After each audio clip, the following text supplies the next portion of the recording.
Firstly, Andy, let's say good evening to championship winning coach of the NPL last season and currently league leader of the NPL competition this year, and a good friend of mine and a good friend of the show as always supporting us whenever we ask him, always gives his time. Peter Tsekenis, good evening.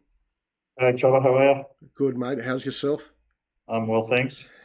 Well, let's start off. Before we start off to that big game you had with Spirit, huge 3 points. Let's look back at last season. Incredible run. I tipped you. A lot of people. Rockdale won the minor premiership. I was telling Andy I thought Marconi were the dark horse. I was involved back last year with Hills United. I seen how it was going.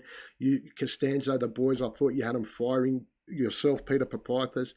Tell us a little bit how you felt, what an achievement it was to win it for the club that you were there, been coaching for a while, finally cracked it and won that championship.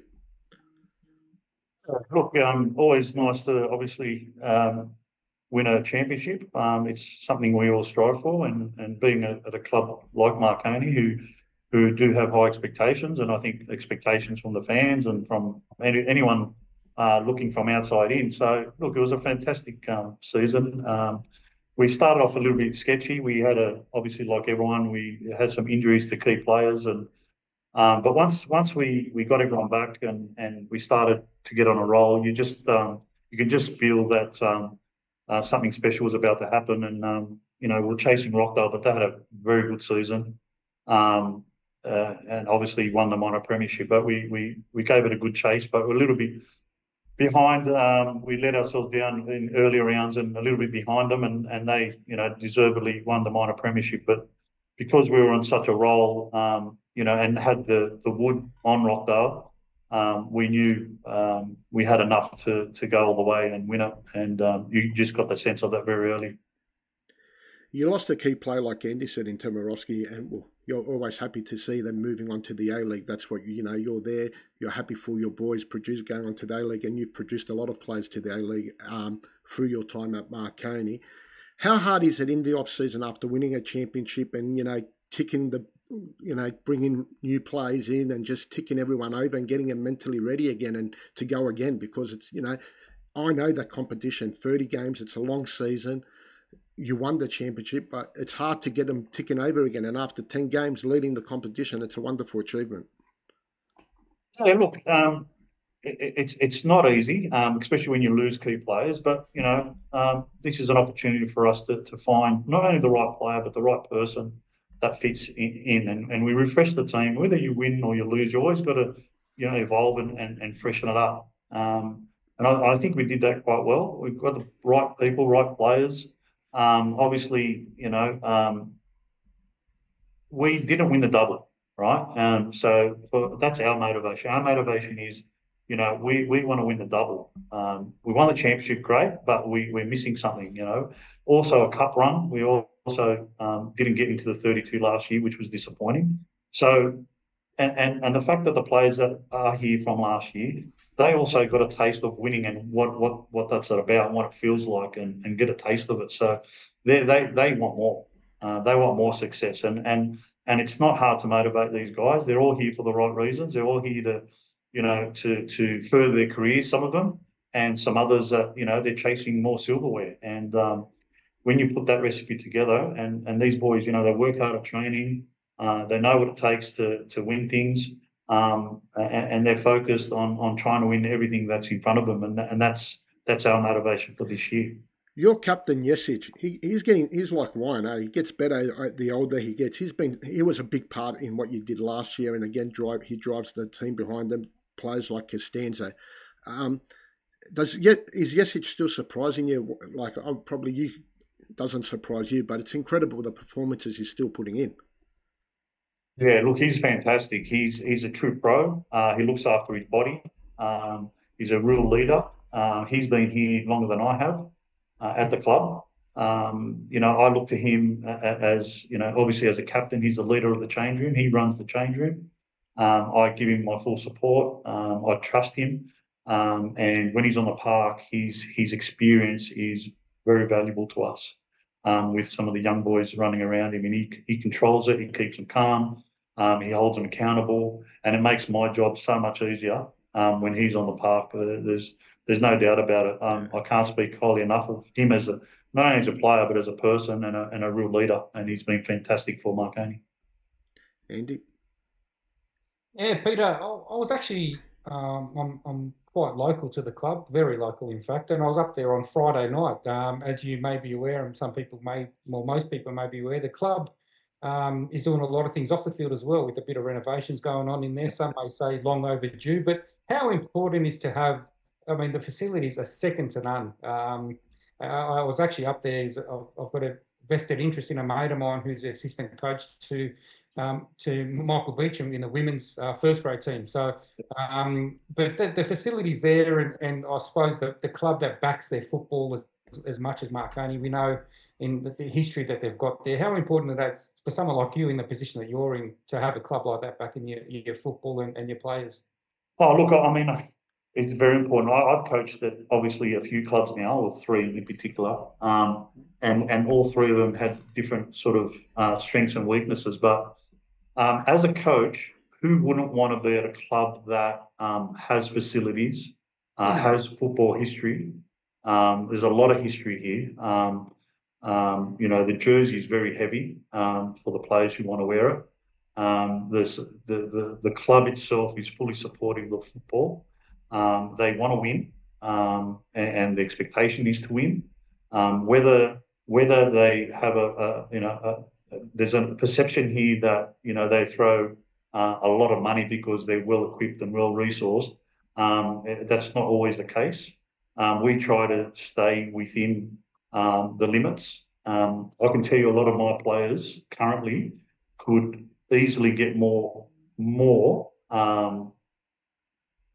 for their services at other clubs, but they've decided to stay here at the club. They're well paid, there's no doubt about that, but they could get more elsewhere, but they stay. And even me as a coach, we stay because what we have, we have the facilities, we have the resources, and we're not talking about just dollars and cents. We're talking about, the fields, the facilities, the grass pitch, the way the club looks after the players, post match and all that sort of stuff. So as a coach, there's no better, or a player, there's no better place at this level to be than a club like Marconi. There's no doubt. You mentioned also the Australia Cup, which was obviously a disappointing campaign for you guys last year. I'm sure you're looking at going better, and we did mention it to previous interviewees we've had on the show about how important that cup run is. And I was there a few seasons ago back then was the FFA Cup. A massive crowd turns out there at Marconi. It's that small, great boutique stadium with fantastic facilities. But how much are you looking forward to going a bit better in the cup competition, as you mentioned earlier? Yeah, I mean, last year we bowed out on the last hurdle, and we happened to draw RPO away, and we lost in extra time. So I mean, it wasn't an easy sort of draw that we had, but we got through, and obviously felt the last hurdle to RPO away from home, which was disappointing, regardless of the run. We experienced the first few years that I coached. We got into the 32, and then we got into the 16. We had won the Waratah Cup that year, and we played Melbourne City, who ended up winning the competition that year. We played them at home, which was a fantastic occasion, not only for the players, for the local community, for us coaches, the club, to showcase what we have here. And we came close. I think we only lost 2-1 at the time, and if probably another 5 or 10 minutes, probably would have got something out of that game. So it was a fantastic day, a fantastic moment. The club, they love that, and so do us as coaches and players. And and let me tell you, even against Bankstown City, we didn't take it lightly. We're not going with our under-20s in each game. We're taking every game seriously because we're taking this competition very seriously. So that just goes to show how important it is. Checker, with the B League competition coming in at the end of the season as well, have you been how hard is it now to start preparing for that when you're in the middle of this season as well, and it's quite a long season still to come? Look, we haven't really got into that at this point. because we're still waiting for some information. But I mean, there's a sense of excitement about it. Once we know what it all entails and what it all means, we're looking forward to it. The players are looking forward to it. They all know it's happening. We're obviously one of the fortunate clubs that are the 8 that are sort of automatic qualification for it. So, once it gets a bit closer, we'll start really concentrating on that. We just focus right now on what's in front of us, and that's our cup games that are coming up, and obviously the competition. So that's our real focus. As a coach, obviously, I keep sort of a finger on the pulse. So as soon as the information comes in, I can start, focusing and planning. There's a lot to go to plan behind the scenes in regards to, when it starts, when it finishes, how many games, the players' loads. Do we, in the window, is there an opportunity to dabble into the transfer market? All that sort of stuff will come into play. But right now, that's not our focus. But obviously, it's stuff that in the background that me and my coaching staff and my sports science and all these guys, because it's a long season. These are part-time footballers, so they're the things we've got to consider. We've got to consider how their bodies are going to be and how many weeks we give them off, or do we give them weeks off? How far are we going to the cup? How far are we going? Do we get to the grand final and 2 weeks later the competition starts? So all these stuff will have a plan in place depending on when we finish. Make sure we have a plan for every scenario, so then we can go into a competition like that to be competitive. Just on a personal aspect, Checker, and I know it's probably a bit of a question that that I've put forward, that it's been hard for coaches like yourselves in the NPL, but you've been in the NPL a long time, and like at Marconi, like you said, you won a championship, you're at a big club, doing everything right. It must be a little bit disappointing or disheartening when you don't really get maybe you NPL coaches don't really get a crack into the A-League system. Someone like yourself with your experience, I think, could only benefit the A-League, and you've been around a long time. So how hard or disheartening is it when it seems like you just can't get a crack at it?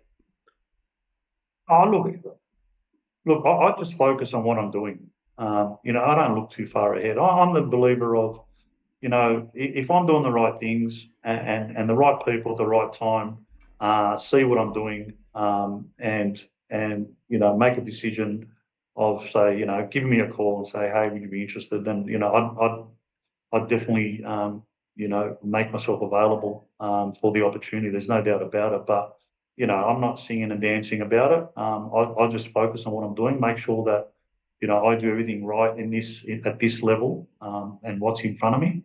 And mate, hopefully you get a gig that picks coaches, mate. So and you give me a gig. So and that's how football works, It's hard. It's hard. Yeah, it just takes someone to give you an opportunity. So if the opportunity comes, I'd definitely welcome it with open hands. But if I don't, I'm happy with what I'm doing, and I'll keep doing what I'm doing, and making sure that I'm successful where I am at that time, and making sure I give 100% to Club Marconi, who give me the trust and been loyal to me all these years, and hopefully I can repay them with a few more trophies. Pete, thank you for. Just quickly before, I just wanted to say how happy are you as well? Your son's returned to the game, back playing, and it was excellent watching him play with you guys and making his debut with Marconi again. That was great to see as well. It must be a proud moment for you as a dad, seeing him back on the field. Yeah, definitely. Very proud of him. He's gone through some hard times, as you're aware, and he's got through it, and he's come back, and he's really fit. He's looking forward to it. He's not taking it for granted, and he still has he still wants to play at a high level. So he's working hard. He got injured against Bankstown City, so he'll be out. Well, he got sent off, but he's going to serve his suspension. But he's also injured, so he's nursing an injury, and so he's put in some hard yards, and he's reaping the benefits, and he's doing really well. But he's got to keep working, and it's going to be harder for him to stay in the team than some others, because I'm not as easy on him as I am with others, unfortunately for him. Congratulations, Pete. Thank you for making your time again. You and Peter Papithas always been, I call you as Batman and Robin. A lot of people know you as Batman and Robin, and you've been successful wherever you have been. You've got silverware, you've got trophies, and that's what, when you're in this coaching, people talk about it. At the end of the day, it's about winning trophies, and you've managed to do that at every club you've been to. So that's outstanding, and may it continue. And you put Club Marconi, that run last year with great scenes at Parramatta Stadium and back at the club. It was like the old days when I used to play Marconi. The what was happening, the scenes back at the club and all that, and with the B League coming and that, hopefully there's big things more for Club Marconi in the future. Thanks, Chubba, mate. Anytime, mate, and I appreciate your support, and good luck with this podcast, because it's good that you're promoting the game, and it's well received. Thank you, mate. Appreciate it. Thanks, Pete. Thanks, Pete. Thanks, guys. Thanks, buddy. Andy, well, there we go. Legend Peter Tsekenis, we know, ex-Socceroo. Him and Peter Papithas have been together a long time, and they've won trophies wherever they've been, and they've done really well at Marconi. And I suppose it gets a little bit disheartened when these coaches, for whatever reasons, just don't get a look in at the A-League at all. Yeah, Chubbs, it is very difficult with your when you're talking sort of limited numbers at that top level. What is it? I mean, there's only a handful of teams in and around New South Wales. Only a certain number of teams in the competition as well. But it's always going to be difficult. But as long as they're doing what they do at as Peter said at their club and how successful they've been, that all you can do is just bide your time. Maybe a door will open eventually when these clubs. Unfortunately, I just think these clubs don't have as much. I think clubs are more, to maybe take the A-League coaches that have had experience already, or they're willing to take the risk on the overseas coach. They're willing to take more of a risk on the overseas coach, where they're not willing to take that risk on an NPL coach. Yeah, but like players, Chubbs, the coaches at the NPL level need an opportunity as well. So it's something where unless you're going to take that gamble, you don't know how it's going to turn out. But I'm sure there's a lot of coaches, as we mentioned even to David when we had him on a couple of weeks back, at that NPL level that can do as well a job, or if not better than some of the coaches, not currently, but some considerations that there are out there for A-League clubs.